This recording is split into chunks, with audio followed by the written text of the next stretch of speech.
እየተፋጠጡ ሄረሜላን አብርሃም አፋጠጣት። ዛሬ እውነታው ወጣ።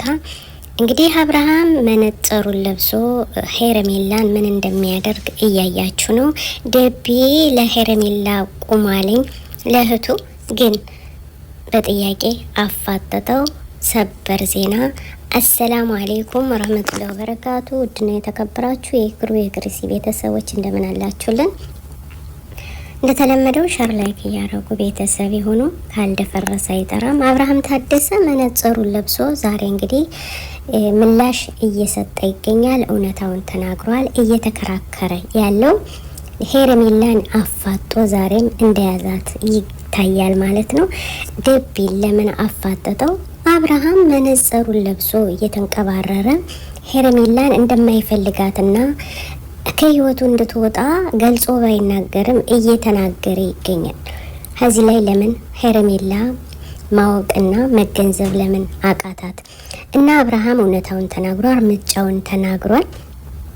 አሁንም ምን እሷ ምን እንደሌለችበት እየተቀረጸ እንዳለ ወይም ደግሞ ውጭ ላይ እንደሄድነ እያወቀች ያልተቀረጸ ነገር አለ፣ የተቀረጸ ነገር አለ በማለት እንግዲህ አብርሃም ታደሰ ለደቢ እያፋጠጠውና ሄረሜላን ራሷን ዛቷን እያፋጠጣት ይገኛል። ሩታ የኛ ቆንጆ የኛ አንበሳ እንግዲህ እውነታውን ስትሰማ ተደስታለች። ሄረሜላ ለምን ይህን መቀበል እንዳቃታት አብርሃም ሀነ መነጽሩ እንኳን አላወረደውም። እጅ በደረት ብሎ ነው እያናገራት ያለ ማለት ነው። አትንኪኝ፣ አትቅረቢ በማለት ደቢ እንግዲህ እውነታውን ስነግራችሁ ደቢም ያው ለእህቱ እያለ ነው። ምን ያድርግ ወላ አሁንስ ምን እየሰራ ይገኛል?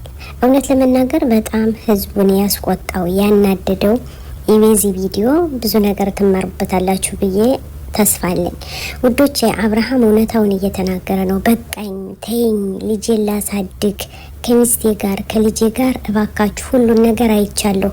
ማንኛው ጥፋተኛ ማንኛው ለኔ መጥፎ እንደሆነ ስላየው ወደ ህይወቴ ተመልሻለሁ ብሎ በአማርኛ ቋንቋ ተናግሮ ነበር።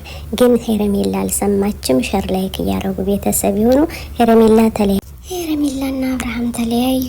ሩታና አብርሃም አብረው ሆኑ። ሸር ላይክ አድርጎ ወዳችኋለሁ። እንኳን ደስ አላችሁ። ሰላም አለይኩም። أنا الداعي بإيماني على الإسلام رباني سأعلي رايتي دوما سأعلي